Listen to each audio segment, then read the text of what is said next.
하나님의 말씀 에베소서 4장 11절 말씀입니다. 하나님의 말씀 에베소서 4장 11절 말씀입니다. 제가 먼저 봉독을 해드리겠습니다. 에베소서 4장 11절 말씀. 그가 어떤 사람은 사도로, 어떤 사람은 선지자로, 어떤 사람은 복음 전하는 자로, 어떤 사람은 목사와 교사로 삼으셨으니 아멘. 자, 앞에 보시고 한번 같이 읽읍시다. 앞에 보시고 시작. 그가 어떤 사람은 사도로, 어떤 사람은 선지자로, 어떤 사람은 복음 전하는 자로, 어떤 사람은 목사와 교사로 삼으셨으니 아멘. 오늘은 에베소 4장 11절 말씀을 통해서 은사를 주시는 그리스도 혹은 은사의 주인이신 그리스도, 이런 주제로 말씀을 전해드리겠습니다.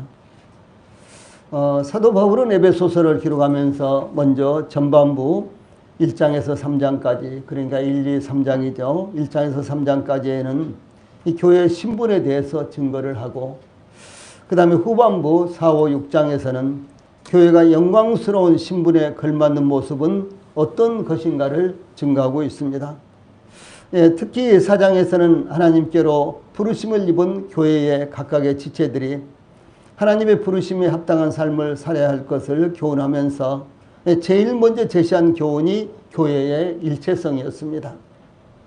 가정이 있으면 식구가 부부만 있든지 아니면 자녀들과 함께 5명이 되든지 10명이 되든지 그 가정의 가족들이 한마음 한뜻이 돼야지만 화목하고 그리고 잘 살든지 못 살든지 즐겁고 행복하겠죠.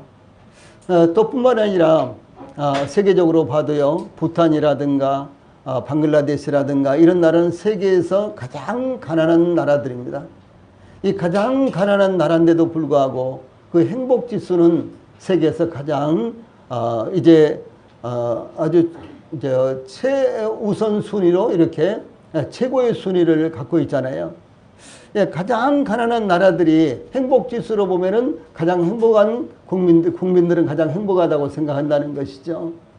오히려 저 호주라든가 유럽이라든가 미국이라든가요, 이런 나라들은 물질적으로 혹은 경제적으로 그리고 문화와 문명에 있어서는 세계 최첨단을 달리는 가장 선진국입니다. 그런데도 불구하고 그런 나라들은 자살률이 대단히 높고요.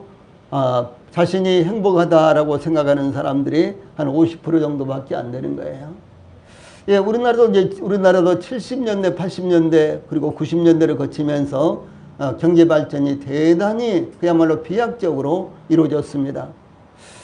그리고 나서 지금 20세기, 21세기가 됐는데 21세기 초가 되어서요, 자살률은 갈수록 높아지고, 그리고 국민들의 50% 이상이 나는 불행하다, 나는 행복하지 않다, 나는 만족하지 않다라고 이렇게 생각한다는 것이죠. 그러므로 물질에 따라서 우리가 행복하다, 즐겁다, 이와 같은 것을 느끼는 것이 아니라는 사실을 알 수가 있습니다. 대부분의 사람들이 물질을 위해서 목숨을 걸고 투쟁을 하고 목숨을 걸면서 물질을 얻기 위해서 달려가지 않습니까? 그러나 그 물질은 결코 우리들 마음 가운데 나는 참 행복하다라고 하는 행복감과 이 만족감을 주지 못한다라고 하는 사실을 알 수가 있다는 것이죠. 이와 같은 것들은 현실 괴리입니다. 현실적으로는 부유하고 넉넉하고 여유가 있지만요, 그러나 우리 마음 가운데서는 그것을 즐기지 못하고 그것으로 말미암아 만족하지 못한다라고 하는 것이죠.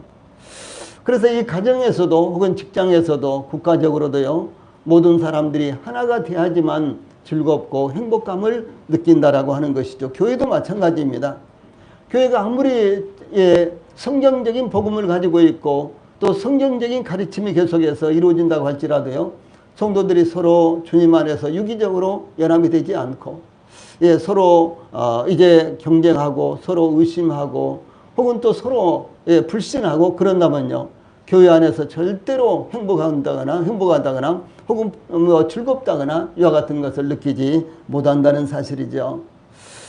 그래서 이제 4, 5, 6장은 1, 2, 3장에서 제시한 이제 우리 믿는 사람들의 신분에 대해서 그 신분이 어떻게 이루어졌는가 이것을 제시하고 있고요. 4, 5, 6장에서는 그 신분에 걸맞는 삶을 살아야 된다라고 하는 것을 이제 말씀하시면서요. 그 제일 첫 번째가 교회 안의 성도들의 일체성, 그 교회의 일체성을 제시하고 있다라고 하는 사실을 우리는 지금 여러 시간을 통해서 이 부분을 상고를 했습니다. 그래서 이제 교회의 일체성을 증가하면서 먼저 그 원리를 제시하고 그것을 어떻게 교회와 교회에 속한 지체들이 실천할 것인가를 증가하고 있습니다. 예, 그러므로 평안에 매는 줄로 성령이 하나 되게 하신 것을 힘써 지키라. 이와 같은 가르침이 그 핵심적인 요지인데, 즉 성령으로 말미암아 하나가 된 것을 힘써 지켜야 하는데 이 평안에 매는 줄로 지켜야 한다라고 하는 사실이죠. 서로 분쟁하고 서로 등을 돌리고 이렇게 해서 어떤 교리적으로 하나가 된다든가 조직적으로 하나가 된다든가 그런 것이 아니라 그리스도 안에서 유기적으로 마치 우리 몸의 모든 지체들이 몸에 붙어 있으면서 일체성을 이제 유지하는 것처럼 하나님의 교회 안에서도 이와 같은 일체성이 이루어져야 된다라고 하는 것을 제시를 하는 것입니다. 그러므로 그리스도께서 승천하시고 높임을 받으심으로 약속하신 성령을 보내주셨는데 성령님께서 각 성도들의 선물의 분량대로, 즉 믿음의 분량대로 은혜를 주신 것은 이 땅에서 성도들이 하나님과 교회를 섬길 수 있는 은사다라는 것을 우리가 살펴봤습니다.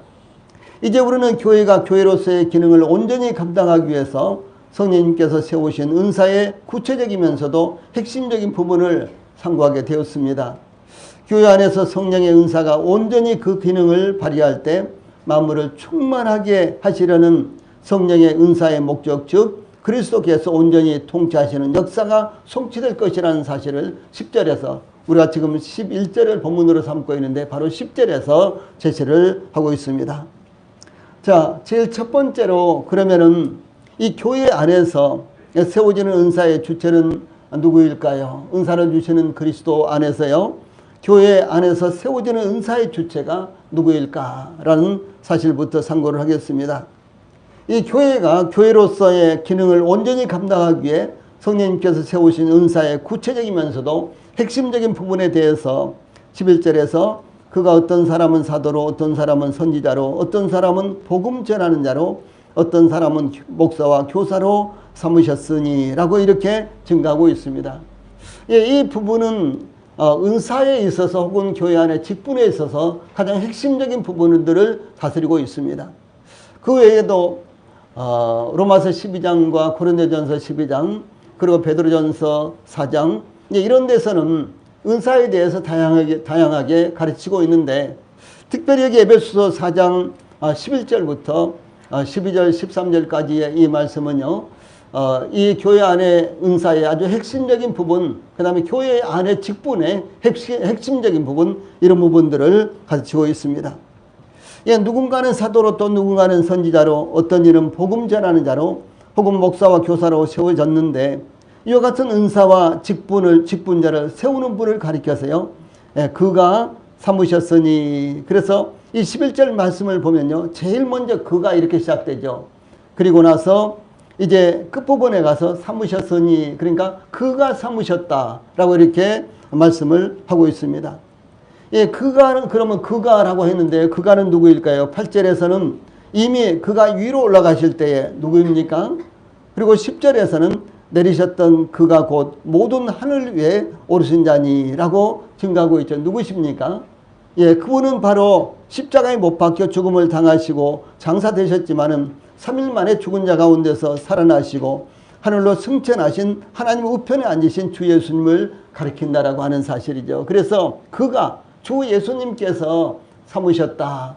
뭘로 삼으셨다라고 이렇게 주 예수님이 바로 이 주체자이다. 은사의 주체자이시며 직분의 주체자이시다라는 것을 분명하게 말씀하고 있는 것입니다. 그런데 은사에 대해서 고린도전서 12장 11절에 보면요, 이 모든 일은 같은 한 성령이 행하사 그 뜻대로 각 사람에게 나눠주시느니라 이렇게 증거하고 있죠. 그래서 특별히 고린도전서 12장에 보면요. 우리가 성령의 은사 그러지 않습니까? 그래서 성령의 은사는 성령님께서 부어주시는 은사다라고 하는 것이죠. 이 성령님의 역사로 말미암아 이루어진 은사다 이런 말입니다. 그런데 이 본문에서는요. 이 성령님이 아니라 주 예수님께서 은사를 주시는 분으로 표현하고 있는데 그것이 무슨 이유일까요? 은사는 성령님께서 주시는 것이지만 은사의 주체는 성령님이 아니라 성령님은 은사를 교회 각각의 성도들에게 적용시키는 분이시다라고 하는 것이죠. 다시 말해서 은사 자체는 그리고 직분 자체는 주 예수님으로부터 오는 것이지만은 그러나 그것을 각각의 성도들에게 각각의 교회 안에서 적용시키시는 분은 바로 성령님이시다 이런 의미가 되는 것입니다. 즉 예수님께서 하나님 우편에 앉으심으로 영광을 받으시자 성부께서 약속하신 성령을 받아서 보내주신 것입니다.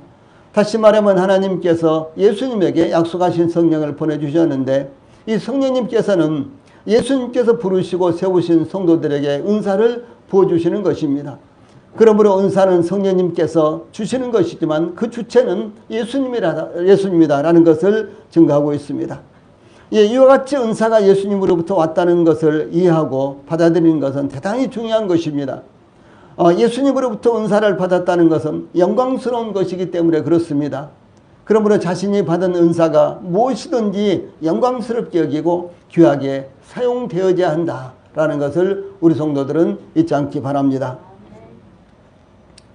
둘째로 은사를 주시는 그리스도에서요. 은사의 주체가 그리스도이신 것은 그리스도께서 교회의 머리가 되시기 때문이다 라고 하는 사실입니다. 그러면 왜 은사와 직분자를 세우는 분을 가리켜서 그가 삼으셨으니 즉 예수님께서 선택하여 은사를 각각 부어주셨다고 표현하고 있을까요? 사도 바울은 교회의 머리가 그리스도 예수님이시라는 것을요 반복적으로 증거하며 강조함으로 은사의 주체가 주 예수님이시다라고 하는 것을 의미를 하는 것입니다. 이 머리라는 것은 우두머리죠. 머리라는 것은 주관자죠. 그래서 교회의 머리가 바로 예수님이시다라고 하는 것은요.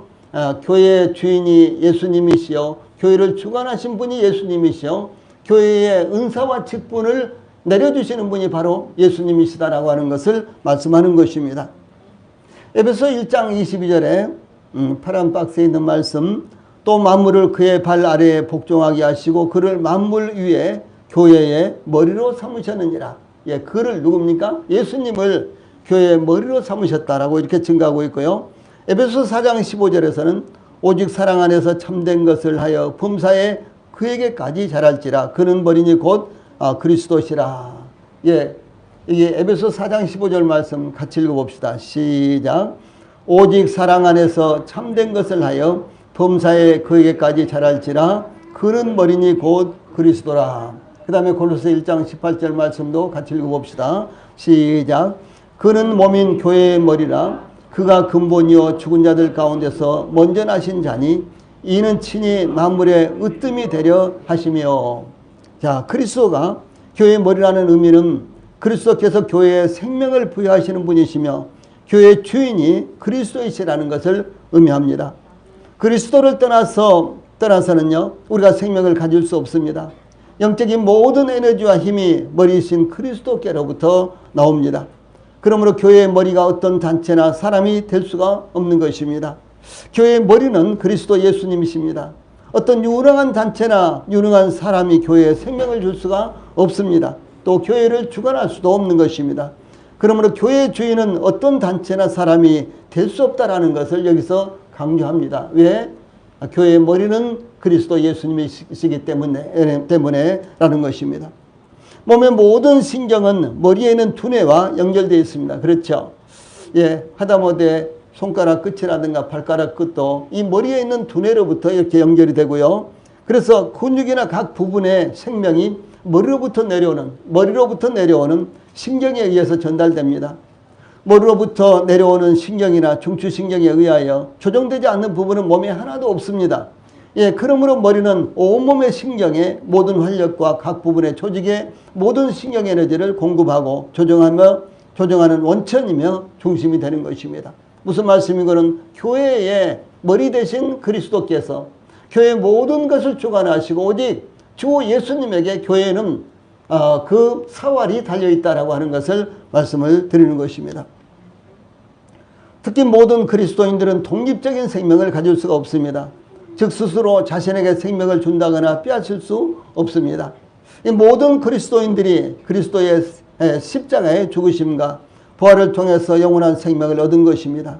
주 예수님께서 생명의 원천이신 것에 대해서요, 요한복음 15장 5절로 6절에서 나는 포도나무요 너희는 가지라. 그가 내 안에 내가 그 안에 거하면 사람이 열매를 많이 맺나니 나를 떠나서는 너희가 아무것도 할 수 없음이라. 사람이 내 안에 거하지 아니하면 가지처럼 밖에 버려져 마르나니 사람들이 그것을 모아다가 불에 던져 사르느니라. 이렇게 말씀하셨습니다. 내 안에 거해야만 열매를 맺는다 라고 하는 사실을 우리 성도들이요 분명하게 마음에 받아야만 되는 것입니다. 다시 말해서 주 예수님 안에 거해야만 계셔야만 그래야지만 열매를 맺을 수가 있어요. 주 예수님 안에 거한다는 것은 무엇을 말합니까? 말씀 가운데 우리 성도들이 있어야 하지만, 말씀의 지배를 받고 있어야지만, 말씀의 인도함을 받고 있어야지만 우리 성도님들이 열매를 맺을 수 있다라고 하는 사실을 말씀하고 있는 것입니다. 또한 사도 요한은 요한복음 1장 16절에서 우리가 다 그의 충만한 데서, 다 그 누굽니까? 그리스도의 충만한 데서 받으니 은혜 위에 은혜로라, 이렇게 증가하고 있습니다. 특별히 요한복음 1장 14절에서는 말씀이 육신이 되어 우리 가운데 거하심에 우리가 그 영광을 보니 아버지의 독생자의 영광이요 은혜와 진리가 충만하더라, 이렇게 말씀하셨거든요. 주 예수님 안에 은혜와 진리가 충만하다. 그런데 우리가 그 충만한 데서, 그리스도에게 충만한 데서 우리가 받는다라고 하는 사실을 말씀하고 있는 것입니다. 그러므로 우리 주님 예수님 안에는 모든 것들이 충만합니다.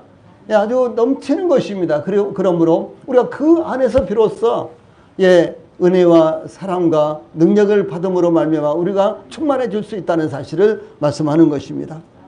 이와 같이 그리스도가 교회의 머리이시고 모든 성도들의 머리이십니다. 그러므로 그리스도를 통해서 공급되는 능력과 영적 에너지를 받아야만 하는 것입니다. 그때 비로소 충만한 영적 능력을 가질 수가 있는 것입니다. 외국에 나가서요, 우리나라에서는 우리나라가 그렇게 중요하고 내가 대한민국 국적을 갖고 있다든가 대한민국 국민이라든가 그런 것에 대해서 실감하지 못합니다. 그런데 일단 비행기를 타고 외국에 나가보면은 내가 어느 나라 사람이냐라는 것은요 굉장히 중요합니다. 왜냐하면 외국에 나가서 그냥 편안하게 가이드 안내 받아서 관광 갔다 올 수도 있지만은요, 많은 경우 외국에 나가서 어려움을 당할 수가 있습니다. 때또는 여권을 분실했다든가 내지는 여러 가지 어려움 이것저것을 당했다든가 그럴 때 어디다가 하소연하겠습니까? 현지 경찰에요. 특별히 동남아시아에 가면요, 현지 경찰에 아무리 가서 의뢰해봐야 아무런 이익도 돌아오지 않습니다. 다시 말해서 아무런 도움도 받을 수가 없습니다. 어디입니까? 대사관이에요. 영사관이나 대사관에. 영사관이나 대사관에 전화를 해서요, 혹은 찾아가서 그때 비로소 내가 대한민국 국민으로서 보호를 받을 수가 있는 것입니다.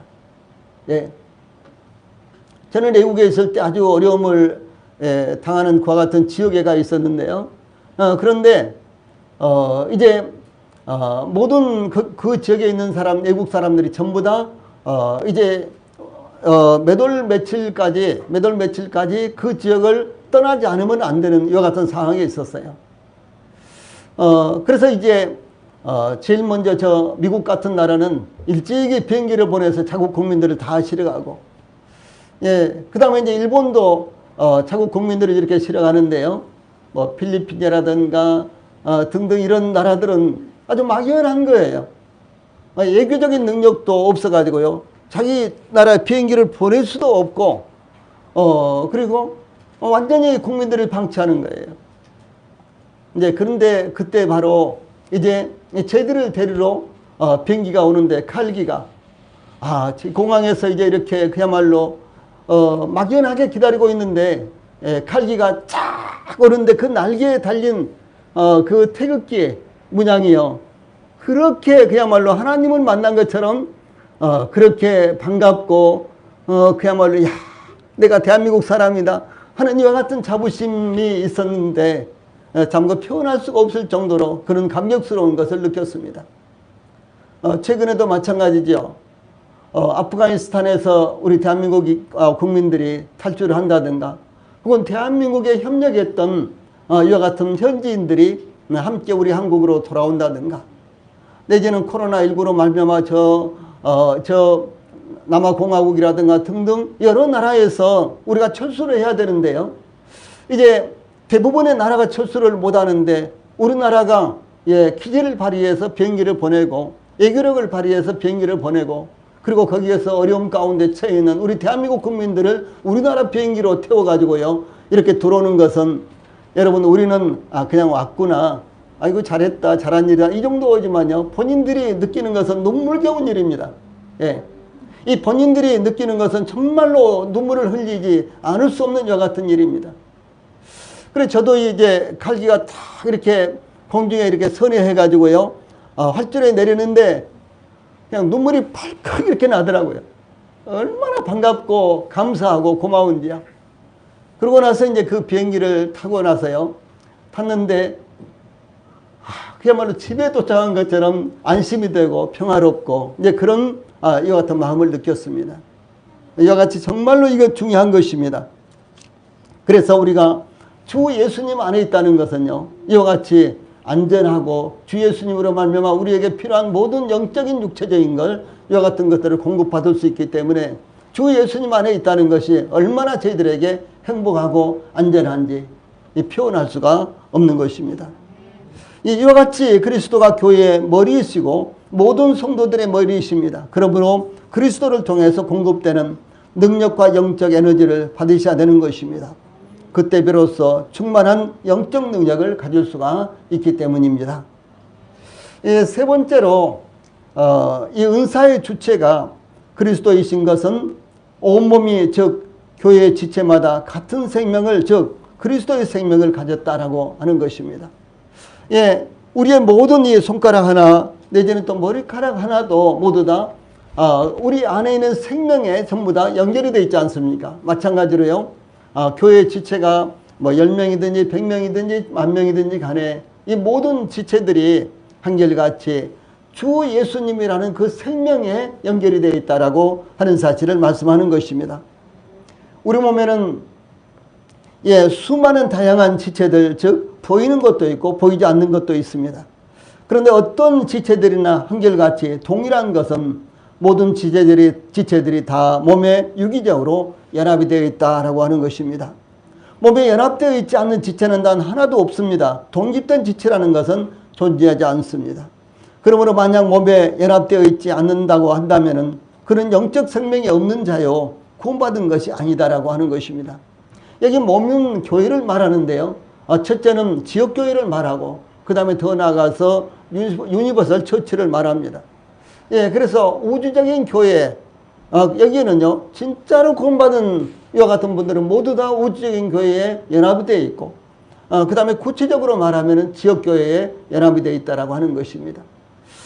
그런데 이 사실을 알건 모르건 간에요 모두 다 교회에 연합이 되어 있는데 그래서 이 교회 생활을 하든 교회 생활을 하지 않든지 간에 이 교회를 알아야 되고요 또 교회의 규례에 대해서 그것을 순종하고 지키는 이와 같은 삶을 살아야 된다라고 하는 사실입니다. 또한 모든 지체가 몸에 연결되어 있으며 연합되어 있다는 것은 동일한 생명을 갖고 있다는 것을 의미합니다. 즉 몸은 머리이신 그리스도로부터 온 생명을 받았으며 머리이신 그리스도의 생명에 연합이 되어 있는 것입니다. 그러므로 교회의 모든 지체들이 그리스도의 생명 안에 있다라고 하는 사실을 말씀합니다. 오늘날에는 기독교에도 국내적으로나 국제적으로 다양한 연합체가 있습니다. 그러나 그러한 다양한 연합체는 믿는 자들에게요 생명을 줄 수 있는 것이 아닙니다. 심지어 그리스도의 몸인 교회도 스스로 생명을 갖는다거나 누구에게 생명을 줄 수 없습니다.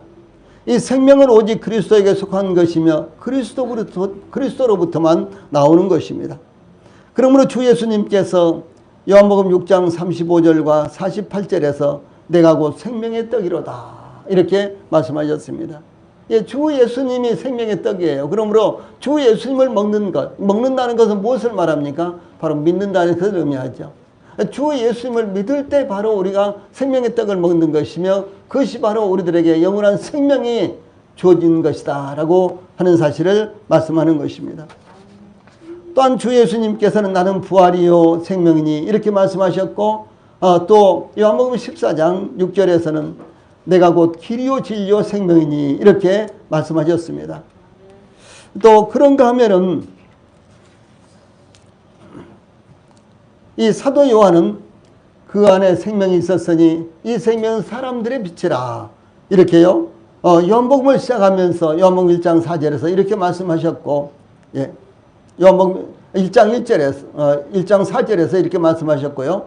또한 태초부터 있는 생명의 말씀에 관하여는 우리가 들은 바요 눈으로 본 바요 주목하고 우리 손으로 만진 바라. 요한 1서 1장 1절에서 이렇게요. 이 말씀은 경험적으로 확증한 이와 같은 말씀입니다.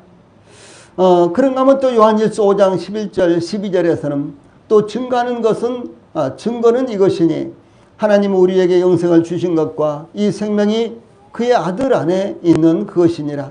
아들이 있는 자에게는 생명이 있고 하나님의 아들이 없는 자에게는 생명이 없느니라 라고 이렇게 증거를 했습니다. 예, 제일 아래에 있는 말씀 같이 한번 읽어봅시다. 시작.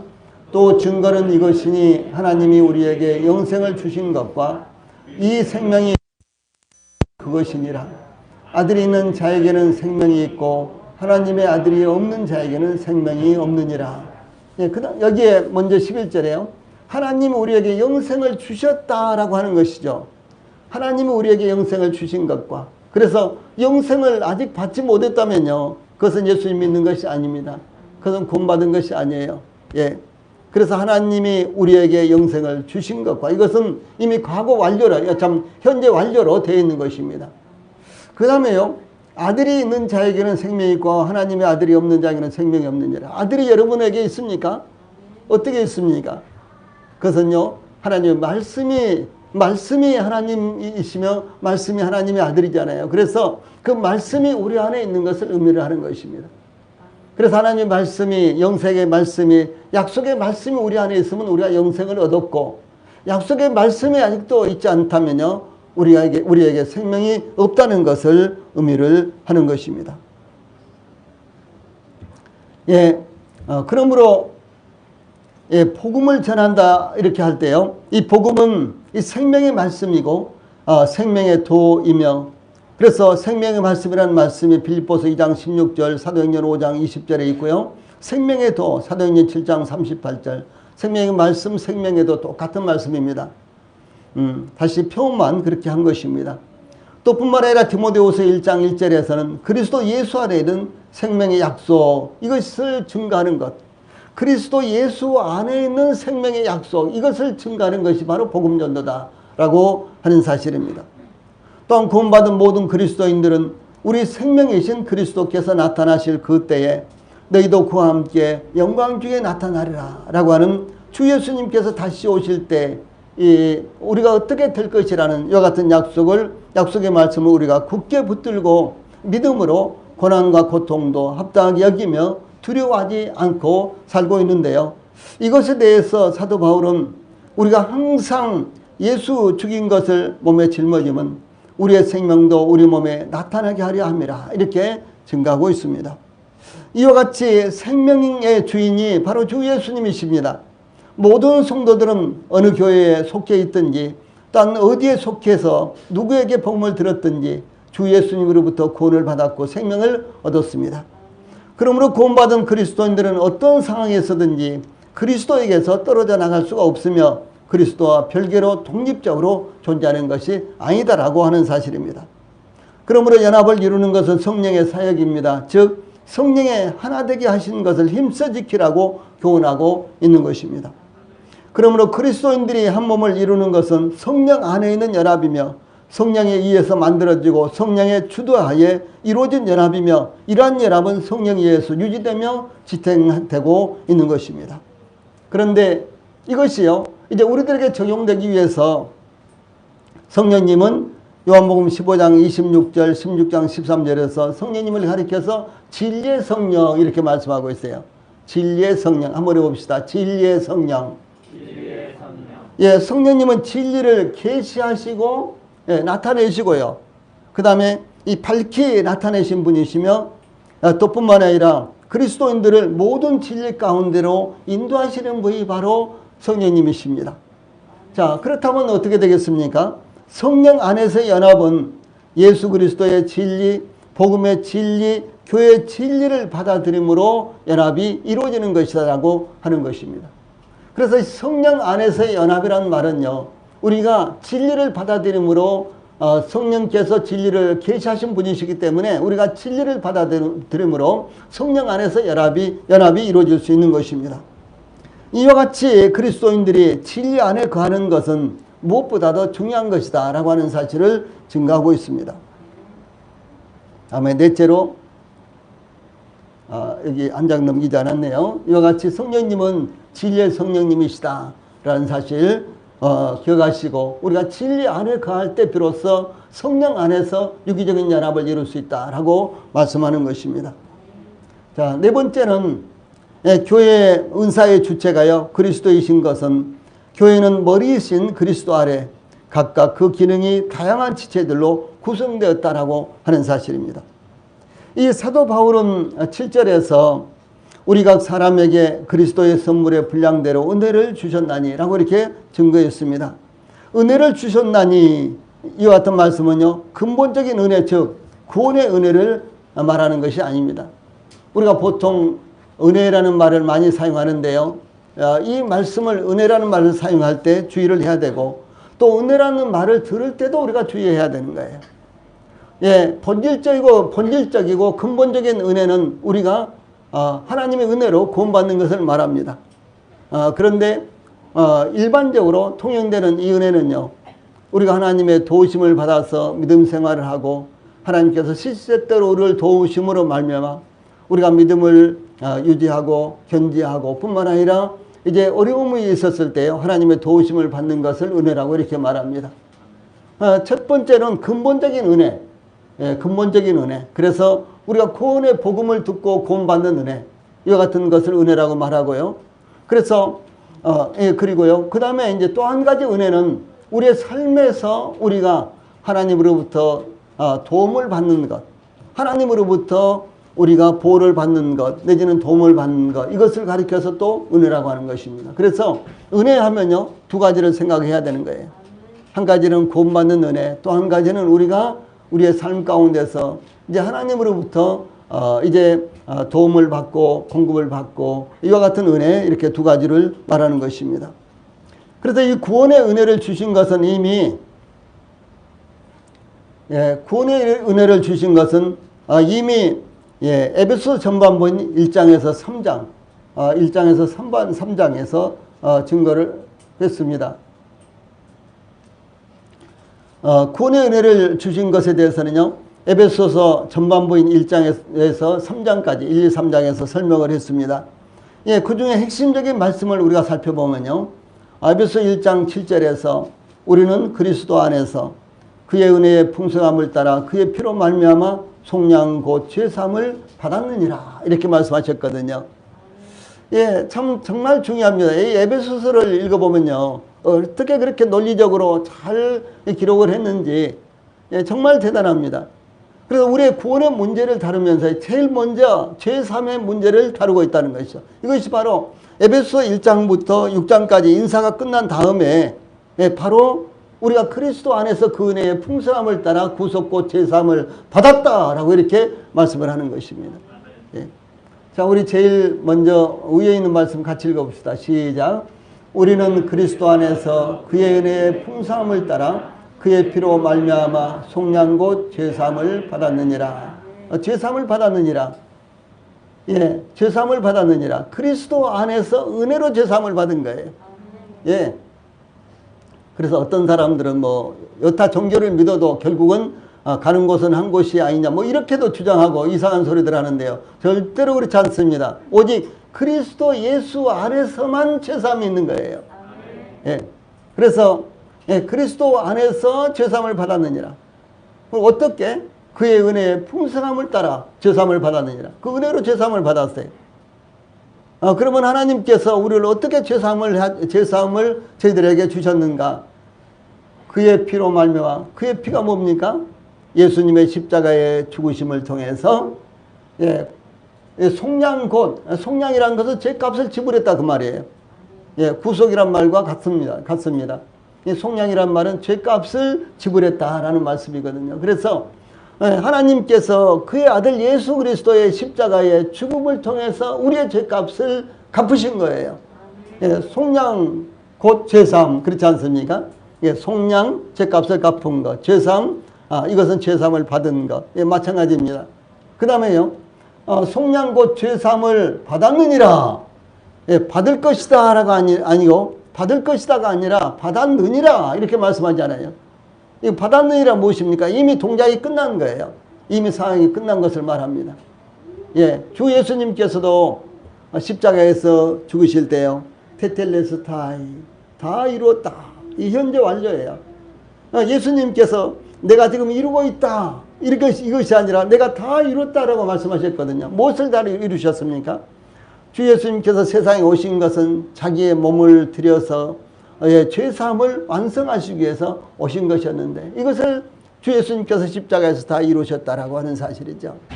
그래서 주 예수님께서 다 이루었다, 내가 죄사함을 다 이루었다라고 이렇게 말씀하신 것입니다. 그러므로 이 사실을 저희들이 받아들일 때요, 우리에게 죄사함이 이루어지는 것입니다. 그러므로 여기 에베소 1장 7절에서도 속량 곧 죄사함을 받았느니라 이렇게 말씀하지 않습니까? 속량 곧 죄사함을 받았느니라. 한번 해보세요. 시작. 속량 곧 죄사함을 받았느니라. 얼마나 놀라운 말씀입니까?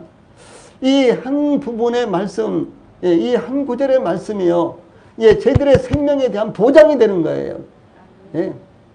하나님 말씀은 절대로 없어지지 않습니다.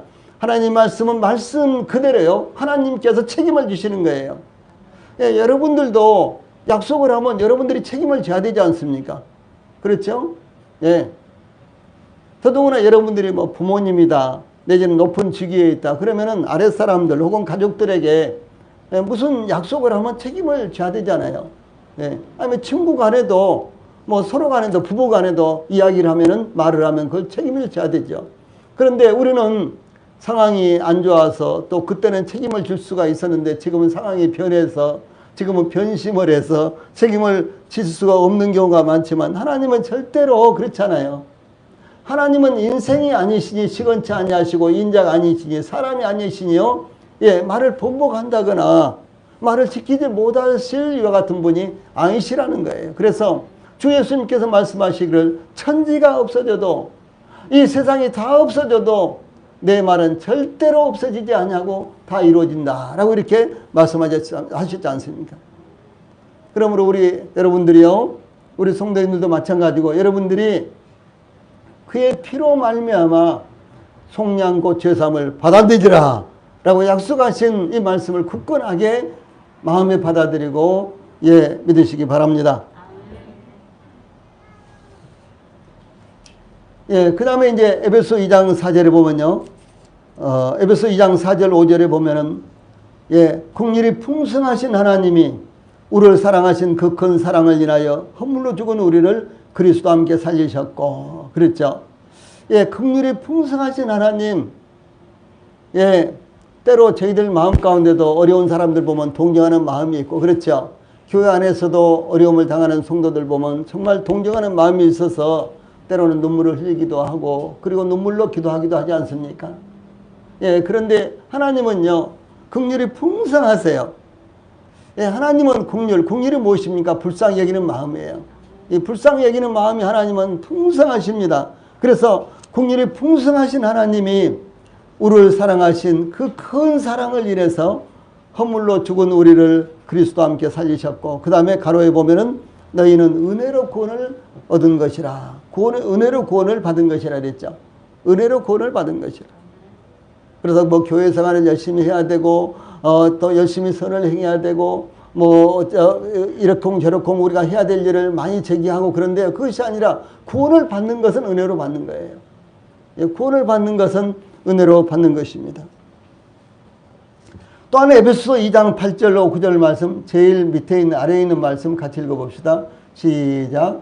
너희는 그 은혜에 의하여 믿음으로 말미암아 구원을 받았으니 이것은 너희에게서 난 것이 아니요 하나님의 선물이라. 행위에서 난 것이 아니니 이는 누구든지 자랑치 못하게 함이니라. 그렇지 않습니까? 그 은혜를 믿음으로. 그 은혜가 무엇입니까? 주 예수님께서 값없이 저희들의 죄를 대속하시기 위해서 십자가에서 죽으신 것, 그것이 은혜죠. 그 은혜를 우리가 믿음으로 말미암아 어떻게 됐다고요? 구원을 얻었나니. 여기도 구원을 얻을 것이다가 아니라 얻었나니 그러죠. 얻었나니. 이미 완료가 된 것입니다. 구원을 얻었나니. 이것이 우리에게서 난 것이 아니요 하나님께서 주신 선물이라. 행위에서 난 것이 아니 우리가 율법을 지켜서 교회 생활에서 선을 행해서 우리가 얻을 수 있는 것이 아니라 하나님의 선물이다. 그래서 아무도 자랑할 수가 없는 것이다라고 하는 사실이죠. 그래서 우리 모든 성도들이 구원받은 것은요 서로 자랑할 것이 아무것도 없는 거예요. 나는 이래서 구원을 받았다. 그러면 나는 그렇게 하지 못했는데, 그것이 아니에요. 우리 모두가 다 그 은혜를 믿음으로 말미암아 구원을 받은 것입니다. 그러므로 이 세상에서요 주 예수님 이전이나 이후에 지금까지도 이 구원받은 모든 사람들은 하나님 앞에서 자랑할 것이 하나도 없습니다. 누구만 자랑해야 돼요? 하나님만 자랑해야 되고 주 예수님만 자랑해야 되는 것입니다. 이것이 얼마나 놀랍습니까? 어떤 분들은 막 열심히 교회 섬기고 아주 충성스럽게 교회 섬기고 헌금 잘하고 그래야지만 구원받는 것처럼 이야기도 하고 가르치기도 하고 종용하기도 합니다. 그러나 성경은 전혀 그렇지 않습니다. 성경은 오직 그 은혜로 말미암아 그것을 믿음으로 구원을 받는다라고 이렇게 가르치고 있다는 것이죠. 이것이 우리에게서 난 것이 아니에요. 하나님께서 주시는 선물이라는 거예요. 명절이어서 우리 성도인들이 선물 받으시기도 하고 또 선물을 드리기도 하지요. 선물은 내가 이렇게 100만 원짜리를 지금 드리니까 앞으로 내가 진급되는 데 좀 도와주겠지. 그러면 선물입니까? 아닙니까? 그 선물이 아니죠. 그 뇌물이지요. 그 법에 저촉되는 것이죠. 그렇죠. 그런데 정말 감사해서 내지는 정말 드리고 싶어서 사랑해서 불쌍한 마음이 있어서 그래서 가격이 높은 데든지 낮은 것이든지 간에 이렇게 드리면요 그것이 바로 선물이라는 것이죠. 이 선물은 대가를 요구하지 않고 어떤 배경이 없이 드리는 거예요. 이것이 바로 선물입니다. 그래서 우리가 구원을 받은 것은 이와 같이 하나님의 선물이다라고 하는 것을 분명하게 말씀하고 있는 것입니다. 그러므로 사도 바울이요 은혜를 주셨나니라고 증가한 것은 교회 각각의 모든 지체들에게 교회에서 특별한 기능을 수행할 수 있도록 은혜로 은사를 주셨다는 것을 의미하는 것입니다.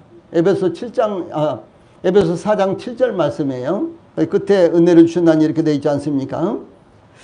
그리스도께서는 교회에 속한 각각의 지체들에게 특별한 기능을 주셨으며 또한 그 기능을 행사할 수 있는 능력을 주셨다는 것입니다. 우리 몸의 모든 지체들에게는 몸을 위해서 각각 무엇인가를 담당하는 특별한 기능들이 있습니다. 우리 몸에 있는 모든 것들이요. 그 기능이 없는 것은 하나도 없습니다. 단지 아직도 그 기능이 무엇인지 모르기 때문에 알 수 없는 것 정도입니다. 과거 한때 제가 좀 젊었을 때는요. 이 맹장을 제거하는 수술이 유행을 했어요. 그래서 혹시 이제 이 개복을 하게 되면 그 당시에 다 수술하면 작은 거든지 큰 거든지 다 개복을 했잖아요. 이 개복을 하면은 이왕 개복한 김에 맹장을 제거를 한 거예요. 왜냐하면 맹장은 언제 불시에 일어날지 모르잖아요. 예를 들어서 아주 오지에 갔다가 맹장이 걸리면 죽지 않습니까? 별것 아닌데도 죽는 거예요. 그래서 과거에요. 이렇게 맹장을 제거하는 수술들을 이왕 개복했을 때 맹장을 잘라버리자. 그래서요 맹장을 제거했습니다.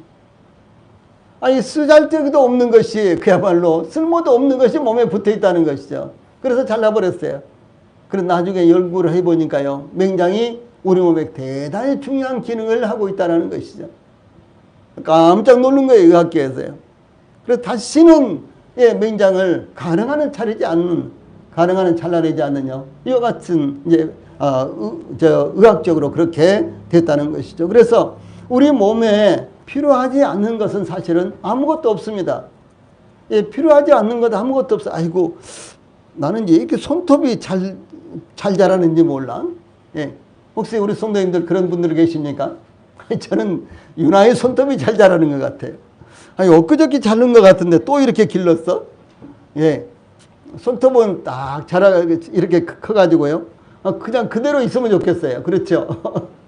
뭐 자를 필요도 없이 발톱도 그렇고요. 그런데 손발톱이 왜 이렇게 잘 자라는지 엊그저께 잘랐는데 또 잘라야 되고요. 그러다 보니까 제가 손톱을 바짝 자르는 이와 같은 습관이 생겼어요.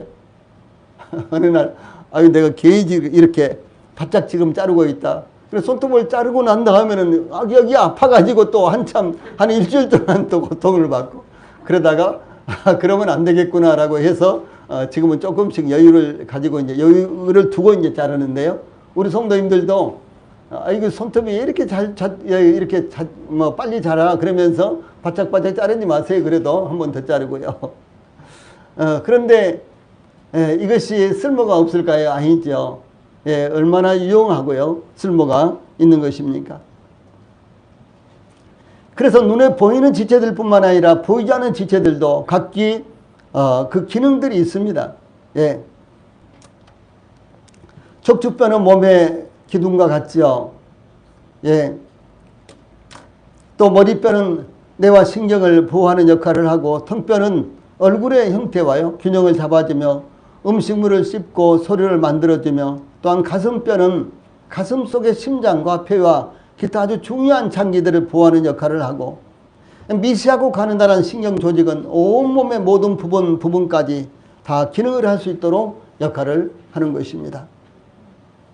또한 우리 몸의 손톱과 발톱까지도 대단히 중요한 역할을 하고 있고요. 머리털, 눈썹까지도 중요한 기능을 하고 있다고 하는 사실입니다.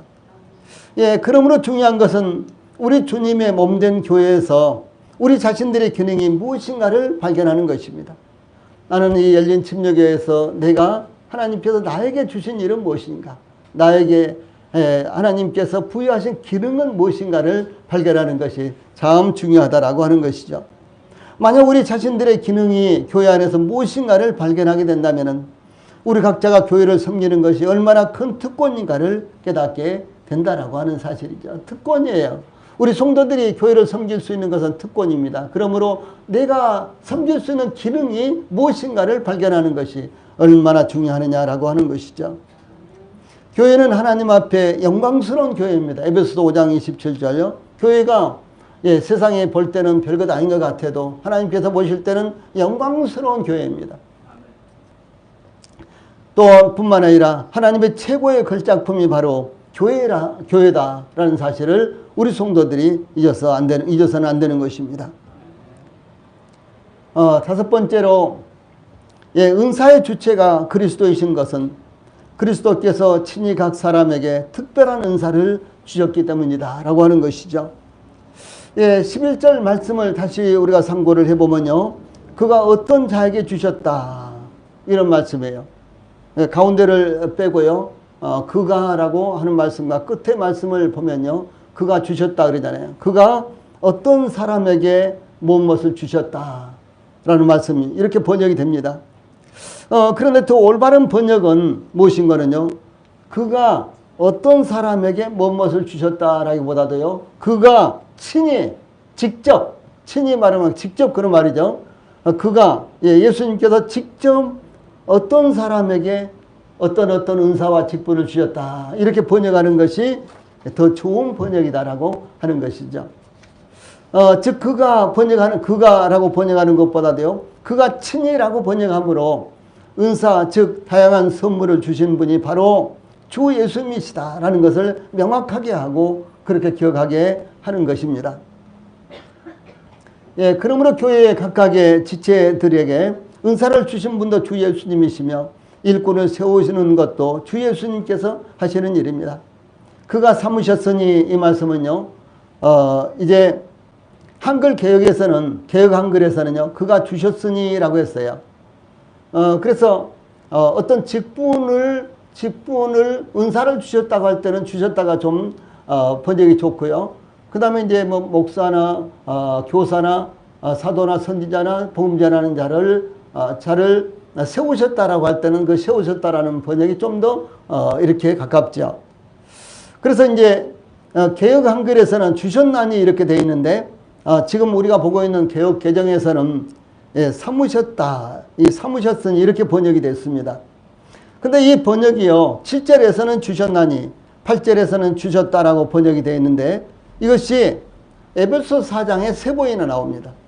에베소 4장에요. 에베소 4장에만 이 단어가 3번이 나오는데, 그래서 주셨나니 7절에서는, 8절에서는 주셨다라고 번역이 되었는데, 이것은 무엇에게, 누구누구에게 무엇을 주다라는 그런 의미입니다.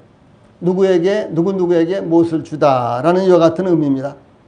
이와 같이 은사를 주시는 분도 주 예수님이시며, 은사에 따라 일꾼을 세우시는 분도 주 예수님이신 것입니다.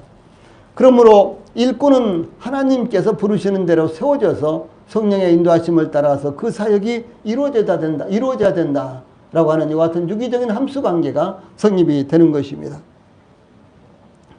그러므로 중요한 것은 이 교회가 단독으로 어떤 기준에 의해서 소명을 줄 수 있는 것이 아니다라고 하는 것입니다. 그리스도께서 우리 각 사람에게 그리스도의 선물의 분량대로 은혜를 주셨나니, 그리스도께서 주셨어요. 이것이 참 중요하다라고 하는 것입니다. 그러므로 은사와 직분자로 임명하는 것은 주 예수님이 주체이시며 성령의 역사를 통해서 이루어지는 것이다라고 하는 것입니다. 예루살렘 교회는 구원받은 성도들의 수가 급진적으로 늘어나자 사도들이 그 사역을 다 감당할 수가 없었습니다. 한 번에 3만 명도 주님을 믿고 교회 안에 들어왔고요. 또 한 번은 5만 명이나 한 번에 들어왔어요. 기준으로 있는 사람이 몇백 명이라고 혹은 몇백 명이라고 할지라도 3만 명, 5만 명이 들어왔으니 금방 10만 명이 되지 않습니까? 그런데 12사도가 어떻게 그것을 감당하겠어요? 그 결과 헬라파 유대인들이 그들의 과부들이 매일의 구제에 빠지게 되자 히브리파 사람들을 원망하게 되었습니다. 이런 문제를 해결하기 위해서 사도행전 6장 2절로 4절에서 12사도가 모든 제자를 불러 이르되 우리가 하나님의 말씀을 제쳐놓고 접대를 일삼는 것이 마땅하지 아니하니 형제들아 너희 가운데서 성령과 지혜가 충만하여 칭찬받는 사람 7을 택하라. 우리가 이 일을 그들에게 맡기고 우리는 오로지 기도하는 일과 말씀 사역에 힘쓰리라. 이렇게 하면서요, 이 집사를 세우게 되는 배경을 설명하고, 이 사도들은 성도들에게 형제들아 너희 가운데 성령과 지혜가 충만하여 칭찬받는 사람 7을 택하라 라고 제시하자, 사도행전 6장 5절로 6절에서 온 무리가 이 말을 기뻐하여 믿음과 성령에 충만한 사람 스데반과 또 빌립과 브로고로와 니간도르와 디몬과 바메나와 유대교에 입교했던 안디옥 사람 니골라를 택하여 사도들 앞에 세우니 사도들이 기도하고 그들에게 안수하니라. 이렇게 일꾼들이 세워졌던 과정을 증가하고 있습니다. 또 이방인의 지역에 최초로 세워졌던 교회가 안디옥 교회인데, 이 선자들과 교사들이 주를 섬겨 금식할 때에 성령이 이르시되 내가 불러 시키는 일을 위하여 바나바와 사울을 따로 세우라. 이 성령님께서 직접적으로 이렇게 지시를 내립니다. 그러므로 교회는 이에 금식하며 기도하고 두 사람에게 성령께서 바나바와 사울 딱 지목을 하셨죠. 그래서 이 바나바와 이 사울에게 안수해서 그 두 사람을 선교사로 최초로 선교사로 파송했다라고 이렇게 증가하고 있습니다. 그러므로 이와 같이 일꾼을 세우는 것은 성경의 가르침을 따라 이루어졌습니다. 즉 일꾼의 필요성이 제기될 때 교회는 성령님의 인도하심을 위해서 기도하고 순조롭게 아주 평화롭게 기쁨 가운데 이루어진 일이다라고 하는 것입니다. 주 예수님께서 수많은 병자들을 고치시면서 무리를 보시고 불쌍히 여기셨는데 이는 그들이 목자 없는 양과 같이 고생하며 지쳐 있었기 때문이다. 기진했기 때문이다. 이렇게 증가하고 있습니다.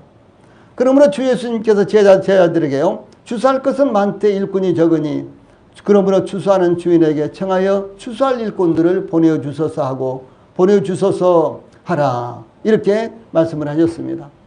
자, 일꾼들이 필요할 때 어떻게 해야 되겠습니까?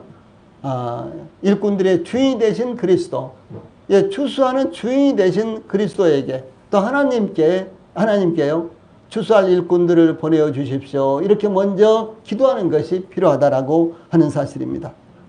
이와 같이 우리 교회도 일꾼들이 필요합니다. 다양한 은사를 가진 성도들이 필요합니다. 그러므로 일꾼을 부르시고 세우시는 주 예수님께 일꾼들을 보내주셔서 이렇게 기도하라 라고요, 주 예수님께서 말씀하십니다. 이와 같은 말씀을 따라서 우리 성도들이 교회에 일꾼들이 일어나기를, 또 일꾼들을 하나님께서 보내주시기를 간절한 마음으로 기도하게 되기를 바랍니다. 예, 찬송 부르시겠습니다. 192